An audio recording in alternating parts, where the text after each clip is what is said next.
Hi, this is Martha Hall Kelly, author of Lilac Girls, and you're listening to the Cook Memorial Public Library podcast.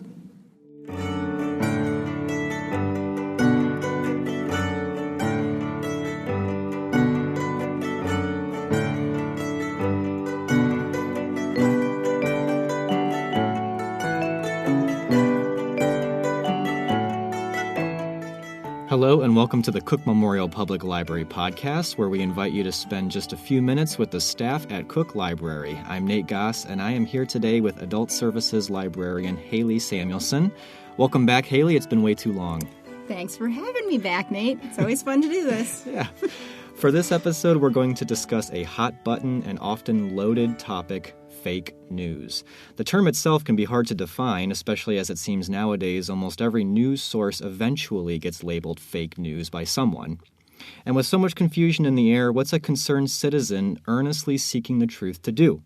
What should our news consumption habits look like? Now, we're not going to settle the issue of fake news once and for all in a 10-minute podcast, but we thought we could take a few minutes to talk about the role of libraries and librarians in helping you work through the issue for yourself. So Haley and myself are actually going to be doing a class called How to Spot Fake News in early April 5th, which is a Wednesday at Cook Park. And so that's why I had Haley come on here. And to be honest, she's done most of the legwork so far of preparing the class. So, oh, boy. So I wanted to have her come on and we could just talk a little bit about the topic itself. So, Haley, just to start off really basic, what do you think is a useful definition of fake news? I think a really basic, useful definition is fake news is news that is its main goal is to deceive. It's made up, it has no basis in reality, and it just wants to deceive the reader. A lot of stuff gets labeled fake news these days. Oh, yes. Do you find that a lot of the stuff that gets labeled fake news is actually fake news, or are we kind of talking about something even a little more concrete than what we often hear as the buzzword of fake news? I think that we are talking about something a little more concrete, but yes, you're right. Everything gets labeled fake news. And basically the things that I see get labeled fake news are articles or news tidbits that somebody doesn't agree with. And that's absolutely not fake news. That doesn't fit my worldview. That doesn't fit my ideas already on this topic. So it must be fake. Sure. I feel like before the election, the election was really when fake news as a phrase really came into the common lexicon. Mm-hmm. Before that, I felt like we had a little more nuance, such as you wouldn't call it fake news, you might call it biased. Or you wouldn't call it even biased, you might just call it bad journalism. Right. So where do you think those extra terms of bias and bad journalism or sloppy journalism fit into the idea of fake news? I mean, do you think more distinctions should be made? Yeah, definitely. I think that's where you get into the nuance of fake news. The more concrete is it's just set to deceive. And I remember one, and it wasn't really labeled fake news, but it was when Wikipedia first came on the scene. And anybody can edit Wikipedia. So you see people kind of edit things jokey, but there was this big outcry that Sinbad, this 80s or 90s comedian, was dead because somebody updated his Wikipedia page, and then he had to come out and be like, no, I'm really truly still alive. So I think as librarians, who deal with information, we've kind of had this uphill battle of just because you found it on Google, just because you found it on Wikipedia does not make it true. Mm-hmm. And that's kind of the same ilk of fake news without being that it's not on a news dedicated site or a newspaper or whatnot or on a talk show, but that we've had this uphill battle of what is good information, what is solid information. We are concerned more with what is that information, who created it, what is the content, and then when you put it in the news world, that's when kind of the editorial content comes in, which is in opinion pages, which I see people go after columnists all the time of you're just spreading fake news. And they're like, well, actually, it's my opinion. I'm a opinion columnist. Right. That's the other thing, too, is the difference between editorial and reporting. Yeah. Which is another concept that I think gets lost when people think about how they consume the news. Just analyzing something for whether or not it's meant to be persuasive or whether it's meant to just, report what actually happened. Right. And the intention has everything, is so important behind that. Yeah. I'm glad you brought up librarians, I guess I think a lot of people don't really realize that's a lot of what we go to school for is how to discern information. And so I guess maybe if you could speak a little to that, why you think librarians are actually uniquely poised to offer the counsel and advice to people on this topic of fake news. Sure. I personally have a Master of Science in Library and Information Sciences. A lot of our studies is where do you find information? How do we make it findable for users? The people who are looking for information, how do we find that best source for them? So when we're dealing with information, we're nonpartisan. We just want good, solid information. We want people to stop and take just a deep breath and look at what the source is. I mean, there's a whole world beyond Wikipedia and, the top 3 Google hits, that there's really good information out there, and there's really pretty much lousy information out there as well. I like to liken it sometimes to, if you look at the art world, every art format has its critics. There's movie critics, there's food critics, there's music critics, and librarians to me are kind of like the critics of information. Like, yes, that's great. There's so much information out there. We all know that. There's so much information out there, and it's almost like you can have a librarian will be able to tell you, well, yeah, that's really solid, good information, and best information of the year. 2 thumbs up. 2 thumbs up, 4 stars to that piece of information. So now that we've kind of, talked a little bit about the role of librarians, there are a lot of rubrics that are out there. Because that's the other aspect, I think, of librarianship is it's not just that we want to be the ones to evaluate information. We want to teach everyone how to do this. Yeah. And I think that's going to be a lot of what we cover in our class. But I thought maybe in this little short podcast, if you even just have some really quick tools, websites, resources, or even just frames of mind that anyone listening to this can take with them and just apply to the information that they find online or wherever. Sure. The first thing that I would tell people, and I saw something going around Twitter and it was making me insane, is to check the date. And there was an email going around about an issue, and the email was dated 2005. And the way it was being presented is, this happened today. And all you had to do was look at the date line on the email and say, oh, this is 12 years old. I don't think there's enough for me to be outraged about that's going on today that I don't need to be outraged about something that happened 12 years ago. So that's just like my first simple, don't share it if it's 10 years, 12 years old and act like it's happening today. And then take the time to look at the date, as you said. Yeah, because it's always at the top. It's the first thing you see. And a lot of times things are time-stamped too. So in a world that information changes very quickly, you can see the date and the time that it was published. One of the things you should be thinking about is if can it or can it not be verified?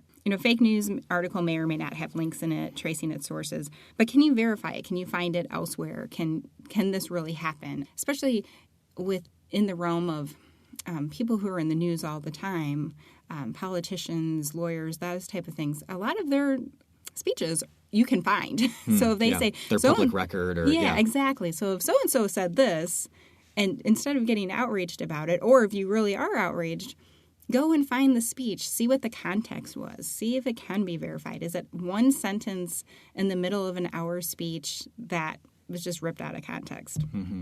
Remember that fake news appeals to emotion. So if it makes you really, really mad or really, really happy, you might want to take a deep breath, hit the pause button, see if you can find that elsewhere, because fake news is designed to evoke strong reaction and strong emotion.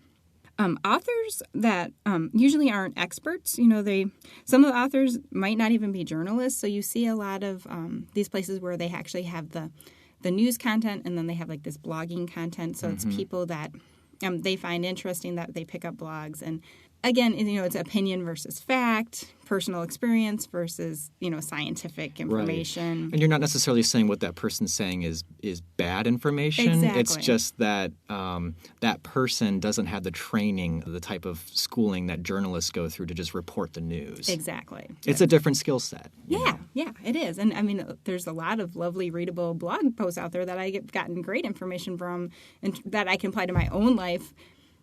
Would I bring it up to my doctor and say, hey, look, this is proof? Probably not. Right. If it can't be found anywhere else, then you've been kind of scammed. Mm-hmm. If it's on this one really esoteric, really specified site and you can't find it, you're not seeing it on the nightly news, Mm-hmm. you're not seeing it in the Washington Post, New York Times, Chicago Tribune. Yeah, it probably didn't happen. Mm-hmm.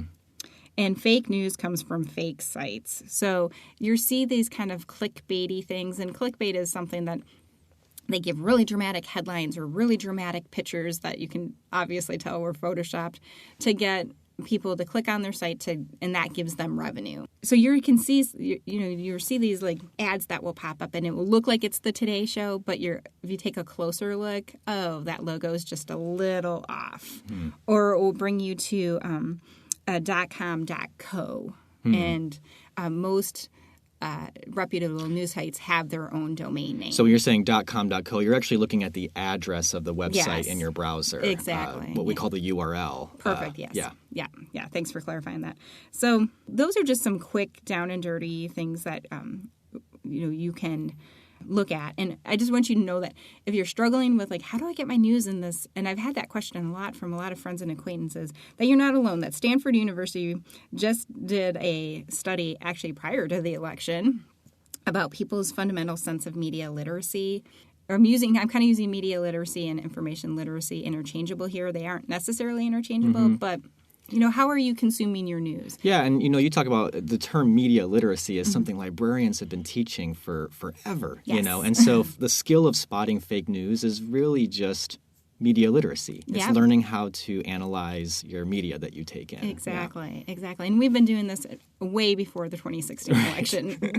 Like I said earlier in the podcast, it's been an uphill battle. But you were talking about this Stanford study. But basically people don't have a fundamental sense of media literacy. And how are we working to help people and bring them along and give them a stronger sense of they can trust their own skills? Our class will be really kind of basic, practical.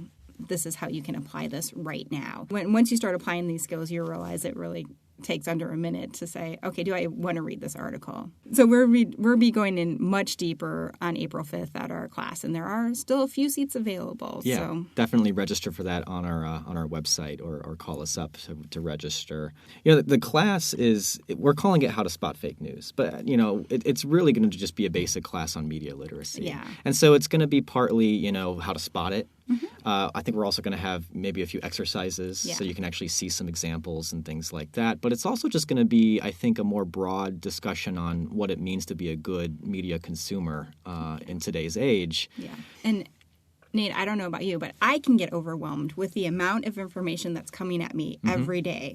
Yeah. Trying to keep up with where do I want to put my time in my research. And so, to know that we have training and we get overwhelmed. Yeah. And also that we even with training, you have to make a conscious effort to look past yourself, understand your own biases that you have, and understand also this new layer that you hear a lot talked about with either they may call it the filter bubble or the echo chamber of just your own Facebooks, your Twitters, that they actually are in some ways feeding into your own conceptions. And so you almost need to put energy in to fight that and to be diligent. And it's exciting to see places like Google and Facebook combating fake news and making, giving you alerts that, hey, this hasn't been verified.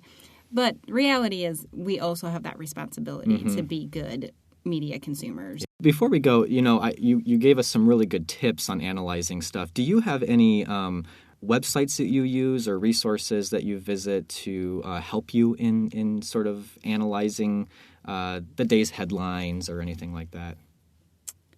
I don't know if I have a website that helps me analyze the headlines, but I do go to, it's kind of a naughty word now, but kind of the mainstream media in terms of reputable newspapers that have been around forever. So any big city newspaper, I'll bounce everywhere from Washington Post to LA Times and every geographical place inside. I do like clearinghouse places there's Magazine the Week that brings in different perspectives on, and they have everything: technology, science, cooking, crossword puzzles, real estate. So it's not just news and politics, but that's in there too. But they give you a variety of presses that admittedly have a variety of biases. So you can compare, and Yeah. you can see where the middle ground is, and you can also see where that kind of bias or spin comes in. And I actually feel like the week is almost a class in itself on media literacy Yeah. because of the way that they report the news. They actually say, here's what happened. Yep. And then it's basically just the facts. Yep. And then it says, here's how it was covered. Yeah. And then it's all the editorials. And then they bounce between, more left-leaning publications, more right-leaning publications. Yeah. And you actually, within that one article, you get the facts and then how the editorials sort of spun those facts to make their arguments, which is what editorials are for. Right. Right. And so, I definitely see the week as a really good tool, handy tool. Another one that I just found, it was recommended to me by an English teacher friend of mine, is called allsides.com. It's a website where you can go and you can see the day's headlines, but you'll see within a really nice interface, you can see immediately how it was covered by sources that tend to lean left or right, and that's sort of voted on by a community of users on all sides to decide how each publication kind of lands on the spectrum. So I find that website really useful for just seeing the headlines first of all, and then second of all the different ways that they're being covered by the mainstream outlets. Yeah. I've poked around that website, and it's very interesting to see what's going on. And it kind of gives you a perspective of like, oh, that's where my cousin's coming from, or, maybe gives you a little more understanding. Keep the peace in the family. Right, it's always right. a good thing. Yeah, a little empathy here and there. Exactly. Yeah. All right. Well, Haley, I just want to thank you so much for coming on the podcast. Thanks for having me. Sharing your information. We will be teaching that class. It's called How to Spot Fake News. It's on Wednesday, April 5th. It's at 6:30 at night at the Cook Park Library in Libertyville. So if you feel like you could use some assistance sorting out actual reporting from the fake, register for that program, or you can always just stop into the library anytime and talk with a librarian. We'd be happy to kind of go over this stuff with you on a more one-on-one basis. You can also search our catalog to read up on the topic, although for such a recent buzzword, you might have a hard time finding books. But this is the perfect opportunity to try out our new article search on the updated library website's homepage. An article search for the term fake news brings up over 5,000 articles you can read right away. Our website, of course, is www.cooklib.org. And while you're on our website, don't forget to also visit Shelf Life, the library's blog, where we regularly share what's new and interesting in books, movies, and music. The blog's address is shelflife.cooklib.org. Another one of our librarians, Jean, wrote a very informative and helpful blog post about fake news that we will link in our show notes. If you ever want to get in touch and leave some feedback, you can always send us a message at webmaster@cooklib.org. And if you enjoy this podcast, keep spreading the word. If you get a moment, maybe even leave us a kind rating on iTunes. We will be back soon, but until then, keep reading, keep watching, and keep listening.